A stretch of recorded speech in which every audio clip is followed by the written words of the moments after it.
মোটামুটি পিকনিক করার জন্য সবকিছু রেডি হয়ে গেছে। তোরা তাহলে আমার সাথে হাতে হাত লাগিয়ে সব কাজগুলো করে দে। তাড়াতাড়ি রান্না বান্না থেকে আরম্ভ করে সবকিছু হয়ে যাবে, তাড়াতাড়ি পিকনিকও হয়ে যাবে।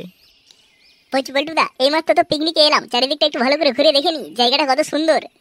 কেন, জায়গা দেখে কি কারো ঠাপাতে আসবে নাকি পরে? আরে না গো পল্টুদা, এত সুন্দর একটা জায়গায় এলাম বলে কথা, একটু ঘুরে দেখবো না? ঠিক আছে, যাচ্ছিস যা, আমি যখনই ডাকবো তখনই কিন্তু আসা চাই। আরে হ্যাঁ গো পল্টুদা, যখনই ডাকবে তখনই আমরা চলে আসবো।